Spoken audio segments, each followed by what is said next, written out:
కొంచెం వెనక్కట్లే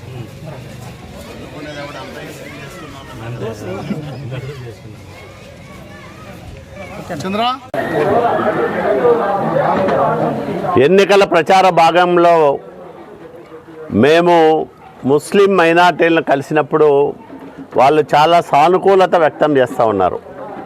తెలుగుదేశం పార్టీ గెలవాలి, చంద్రబాబు నాయుడు గారు ముఖ్యమంత్రి కావాలనే పట్టుదల ముస్లింలలో అధికంగా కనిపిస్తూ ఉంది.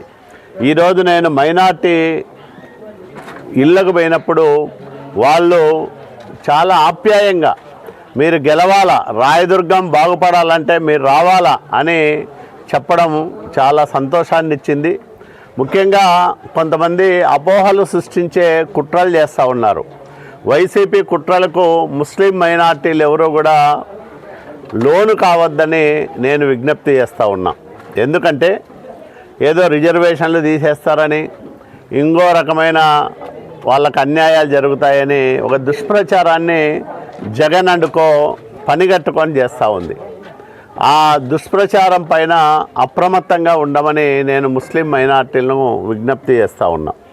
ఎందుకంటే ముస్లింల్లో కొంతమందికి ఉన్న ఈబీసీ రిజర్వేషన్లకు ఎలాంటి ఢోకాను ఉండదు. భవిష్యత్తులో కూడా రిజర్వేషన్లు కాపాడే బాధ్యత మేము తీసుకుంటాం.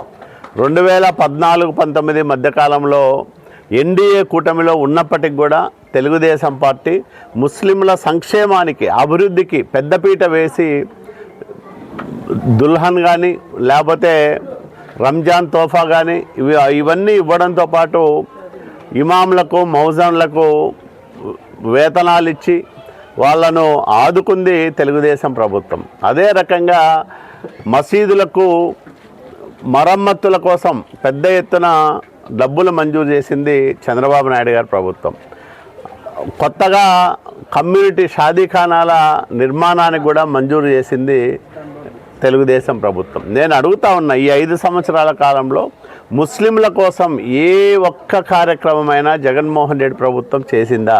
కేవలం ఓటు బ్యాంకు రాజకీయాలకు ముస్లింలను యథేచ్ఛగా వాడుకుంటుంది జగన్ పార్టీ తప్ప మరొకటి కాదు. అందుకనే వాళ్ళల్లో కూడా చైతన్యం వచ్చింది, వాస్తవాలు గ్రహిస్తూ ఉన్నారు.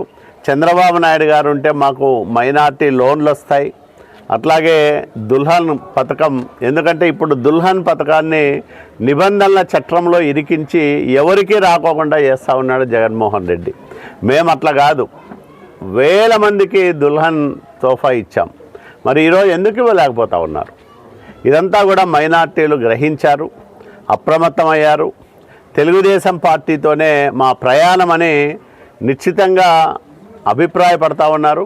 కాబట్టి ఈ నేపథ్యంలో ముస్లిం మైనార్టీల ఆదరణ, అండదండలు తెలుగుదేశం పార్టీకి ఉంటాయని మేము బలంగా విశ్వసిస్తూ ఉన్నాం.